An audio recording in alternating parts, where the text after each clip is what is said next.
Hello everyone, now we step into a night so still it feels like the whole world is holding its breath. The pine forest outside Tucker County, West Virginia, hums with insects, but there's something else riding the breeze tonight, something colder than the mountain air and sharper than the pine needles. And at the farthest reach of the county road, where the asphalt surrenders to dirt and shadows, someone's worst day is just beginning. It starts with a phone call. A whisper, more like it. You probably won't survive this story if you think the world is always fair, that heroes wear bright uniforms, or that old veterans are always treated with honor. Because this one hurts. And it heals. Slowly, so, before you get comfortable, take a moment to like the video and subscribe, but only if you genuinely enjoy what I do here, and I'd love to hear from you. Drop your location and the current time in the comments. I want to know where in the world you're listening to this. Now, relax, maybe turn on the fan for some soothing noise, and let's get into today's story. It was Deputy Claire's night shift, and just past 2 a.m., the radio hissed a strange call. Not a 911 call, it came from the front desk at the diner in Thomas, West Virginia. An anonymous note left under a slice of pie. No name. Just a few words scribbled in trembling, all caps ink, old man tied to tree. Needs help. Hunter's path east. There were hoaxes sometimes. Meth addicts looking to divert police. Angry teens pulling cruel pranks. But Claire had a gut sense, and her gut was trained. 12 years on the force and a sixth sense sharpened by too many scenes no one should have to see, so she radioed in, grabbed Coda, her K9, half German shepherd, half saint of a dog, and turned her cruiser down a rutted path that barely passed for a trail. Headlights bouncing. Pine branches clawing at the sides like fingers. Miles away from anything. They reached a clearing just wide enough for the vehicle. Coda began to growl. Not the I smell a squirrel kind. The low, protective sound that rumbles up from a dog's ribs like an engine turning over. Claire unclipped the door, and Coda was out in a flash. She followed on foot, flashlight beam catching glimpses between trunks. A shredded flannel sleeve. A black plastic boot. Rope, and then, a sound that made her stomach drop, not a cry, a rattle, a human breath, ragged, shallow, the kind lungs make when they don't know whether to keep trying. He was sitting. Slumped. Hands bound behind a tree, ankles shackled together, chain looped around the trunk, secured with a rusted padlock. His face. God. Burned scars. He was shirtless in near-freezing weather. An American flag bandana tied around what was left of his left arm. Covered in dirt, crusted blood, and humiliation, Coda whimpered and sat beside him, not moving. Claire dropped to her knees, whispering that help was coming. She didn't recognize the man right away. How could she? His eyes were swollen. His voice gone. But he nodded once when she asked if he could hear her. That tiny nod told her everything. The ambulance took 14 minutes. 14 eternal, agonizing minutes. Claire wrapped him in every blanket from her cruiser and one she kept just for Coda. The vet's skin was paper. His wrists had nerve damage. Clearly not recent. This wasn't the first time. Back at the hospital, no ID turned up.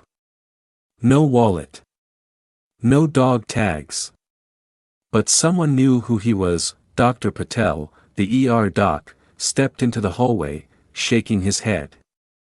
This man didn't just serve. He survived something no one should. I think he was in Fallujah. I recognize those skin grafts. Claire blinked, but he's homeless, she whispered. No address. Malnourished. Doesn't mean he wasn't a Marine. That's when the next weird thing happened. While filing her initial report, Claire's phone buzzed. A private number. She almost ignored it. But she picked up a gravel voice. Calm. Is this Deputy Claire Mason? Yes. I understand you found one of ours. Keep him safe. Click. She stared at the phone, and that was only the first night. Within 48 hours, 3 strangers in plain clothes showed up at the hospital. One had a scar down his neck. Another walked with a limp but stood straight like a drill sergeant. They didn't flash badges. They didn't need to. They knew things, details about the man Claire had pulled from the tree, facts no local could have invented. One of them leaned close and whispered, "Do not call him homeless. His name is Staff Sergeant Daniel Arf Morton. He earned his peace, and someone stole it." But they didn't say who. Not yet. Claire, driven by a fierce sense of duty, began retracing the man's steps. Who reported the note? Who saw him last? Who had keys to that hunter's trail? What she found, at first, were brick walls and blank stares. But someone was about to talk. And someone was going to wish they hadn't left that veteran out there to die. It started with a pie. Or rather, the person who served it. Claire went back to the diner, still in uniform, still with Coda sitting straight in the passenger seat, nose twitching. The diner manager wasn't much help, said the pie, and the note came during the graveyard lull, a lull broken only by a trucker and a quiet woman with thick glasses and a hairnet. But the security camera, dusty and mostly ignored above the pie display, caught more than anyone realized. Claire leaned into the grainy footage. The woman, mid-40s, wiry, anxious hands, paid in cash and slipped something under the pie plate before she left.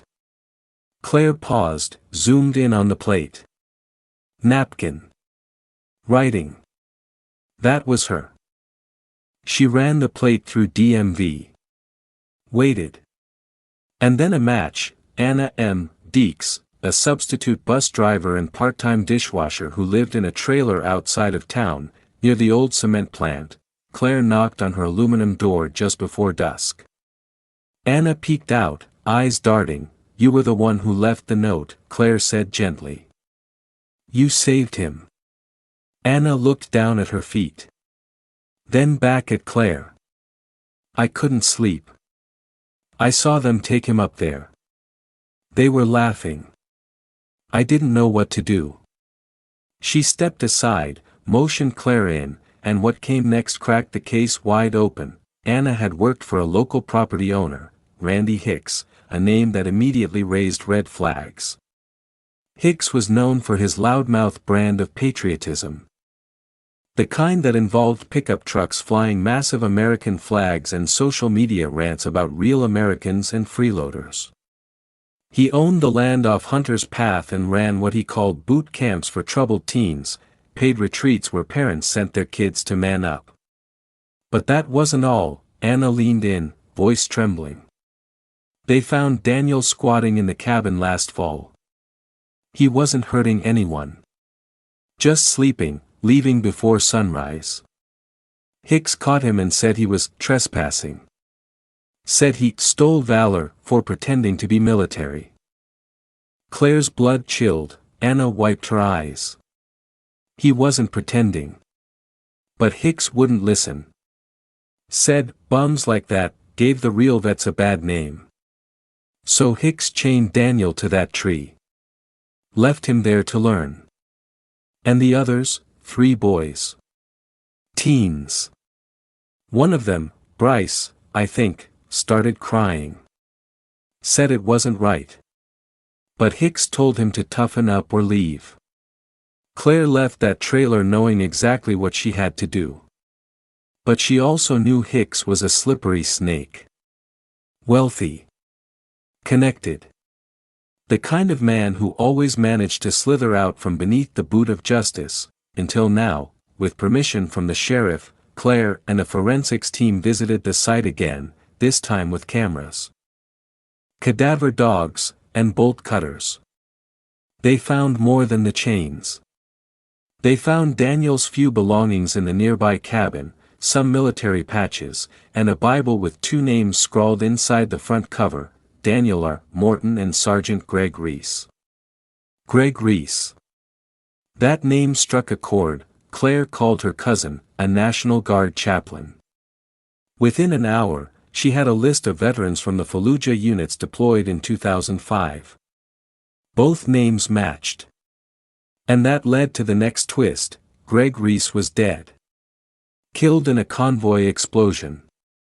But before he died, he'd mailed a package home to his mother, containing Daniel's final letter to his sister, in case Daniel didn't make it. Reese had risked his life dragging Daniel to a medic station. Daniel had survived, barely. But the burns left him permanently disfigured. The tragedy. Daniel's sister never got that letter. She'd moved years ago. It stayed unopened in a box in Reese's mother's attic. Daniel, without family, ended up in a cycle familiar to too many veterans: PTSD. Medical red tape. A system that gave medals but withheld housing. Eventually, he wandered off-grid. Until West Virginia, until Hicks. The moment that letter surfaced, everything changed. It got passed up to someone in the Pentagon. And that's when Claire got the strangest call of her career. A man introduced himself as Colonel Brian Masters, retired. He didn't give details. He just asked if she could meet him at the hospital. Quietly, Claire agreed. When she arrived, 2 SUVs idled at the emergency entrance. Military grade. Tinted windows. And the colonel, stiff-backed, white-haired, but with the kind of voice that filled auditoriums. He walked right past the nurses, right into Daniel's room, and just stood there for a long time. When he turned, there were tears in his eyes. He didn't say what happened. But he did say this: Daniel saved 3 men in Fallujah. Including my son. Then he turned to Claire: we're going to fix this. By that evening, a JAG investigator was in town. Quiet. Professional. Asking pointed questions. And the sheriff? He opened the jail door himself when the warrant came through for Randy Hicks, but the real surprise came 3 days later. Claire was cleaning out her cruiser when Coda barked once, sharp and urgent. She looked up. 6 military SUVs rolled down Main Street in Convoy, and every head in town turned. They weren't here to arrest anyone. They were here for Daniel, for justice, and for something much bigger. The convoy didn't stop at the sheriff's office or the town hall. It rolled straight past the diner, the gas station, and the feed store, drawing cell phones from pockets and halting conversations mid-sentence. People came out of shops and leaned over porches. Even the judge looked out from his chambers, eyebrows lifting. You were still at the hospital, seated just outside Daniel's room, not sure what came next. And then the lead SUV pulled up. A young captain stepped out, approached with a clipboard and a tone of deep respect. He asked for you by name. We're here for Sergeant Morton, he said, voice measured, like he'd practiced. With full authorization. You followed them into the hospital room, where Daniel was already sitting up straighter. He looked at you, then at the colonel who re-entered behind you. And then something quiet but massive filled the space: recognition. Daniel reached for the colonel's hand, the 2 men silent as their fingers locked in a grip that said everything words couldn't. We're taking him home, Colonel Masters said. But the meaning of home had changed. You see, back when Daniel was active duty, before the fire, before Fallujah, he'd applied for something unusual, a military apprenticeship in tactical engineering, based out of Colorado. It had been approved just before his injuries ended his service. His records never updated, so technically. Daniel's full file had never been reviewed for benefits, never flagged for housing or disability compensation. Not only that, but his status had remained pending reassignment, meaning, in the eyes of military bureaucracy, Daniel wasn't a forgotten veteran. He was an active one, stuck in paper limbo. That changed now. What followed was a bureaucratic sprint, the kind that only happens when a general's son is involved. Within 48 hours, Daniel had full veteran status restored, housing arranged, a medical transport team on site, and, most miraculously, a restored pension that backdated nearly 12 years. But here's where things went from remarkable to surreal. Before Daniel left, the colonel insisted on hosting a ceremony. Quiet. Small. But public. So the town can see, he said. The next morning, folding chairs were set up in front of the county courthouse.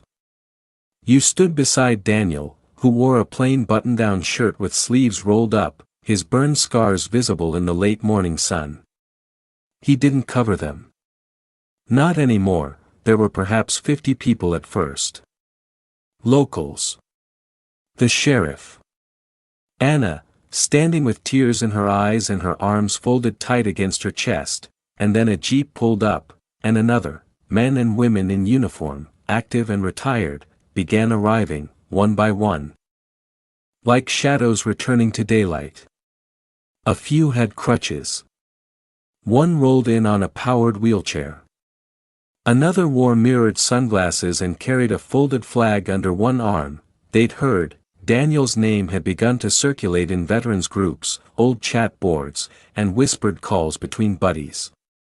Stories about the quiet Marine who pulled 2 men out of a burning Humvee, then went back for the third. About how he'd walked through fire once, and had somehow survived walking through it again when no one else noticed. The ceremony was simple. The colonel stepped forward and read a citation aloud. Then he pinned a medal to Daniel's chest, one long overdue, but it was what happened next that no one forgot. The colonel stepped aside. Daniel tried to speak. Voice rough, barely audible, he thanked Anna, then he turned to the crowd, and he said this, I don't want to be remembered for what happened in war. I want to be remembered for what happened after. When a woman saw something wrong, and didn't look away. Silence, and then applause. Slow, then swelling, you might think the story ends here. But it doesn't, because 3 days later, your department got a letter. Handwritten. No return address, inside was a check for $50,000 and a note. For the woman who didn't flinch. Let this help others who still wait in silence. No signature, but the check cleared, and so you started something new. With your sheriff's blessing, you opened Project Watchdog, a small, volunteer-run initiative that paired deputies with social workers to check on rural veterans, especially the isolated ones, the ones like Daniel. Within a year, the program had visited 46 veterans. 2 had been at risk of suicide. 4 were living in unsafe conditions. None of them had asked for help. But all of them said yes when it was finally offered, and that dog. Coda, he became the face of the project. His picture, tongue out, badge proudly hanging from his collar, sat on every flyer. Every donation form, people remembered what he did. How he led you back to the tree. How he barked until someone listened. You still carry the chain link they cut from that tree. It hangs beside your desk, not as a symbol of cruelty, but as a reminder of what broke it. The town didn't return to normal after that. Not exactly. Something in the air had shifted, a kind of communal awareness. Before Daniel, most people passed veterans at the diner, at church, at the hardware store, and didn't think twice. Sure, they'd thank them for their service when prompted, maybe buy them coffee on Veterans Day. But beyond that, most people assumed silence meant peace, but you learned better. The sheriff's department, with your quiet encouragement, leaned into the Watchdog initiative. Not everyone understood it. Some criticized the spending, others mumbled about do-gooders disrupting the status quo. But that didn't last. Because something else started happening too, stories surfaced. One after another. There was Roger Hensley, Vietnam vet, who'd been living without heat for 2 winters. He'd taught high school shop class for 30 years and hadn't told a soul he was choosing between medication and groceries. The watchdog team found him sitting on his porch with his army blanket and a cup of tap water. Within a week, the VFW had installed a new furnace, and a group of teens had painted his house. There was Maria Valdez, retired Air Force mechanic, who'd been couch surfing with her daughter after a fire took their rental.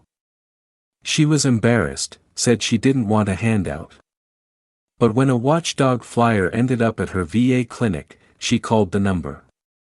Within 48 hours. Local vets donated furniture and the sheriff's team found her a rent assistance program that covered 6 months, and there was old Jim Cartwright, yes, that Jim, the one who used to hoard scrap metal in his front yard and wave a shotgun at anyone who stepped too close. Everyone had written him off as senile. But Watchdog found him mid-stroke, collapsed near his barn, dehydrated and confused. The hospital later said if it had been an hour later, he wouldn't have made it.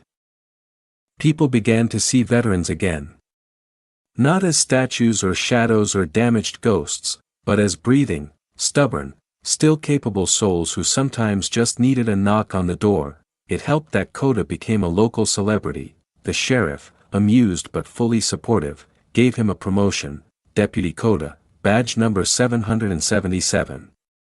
They even held a little parade, complete with tiny dog-sized hat and a photo op. Coda sat proud in the front seat of the patrol car, tongue lolling, paws on the dash like he owned the place. You started bringing him with you on outreach calls. Strangely, it worked.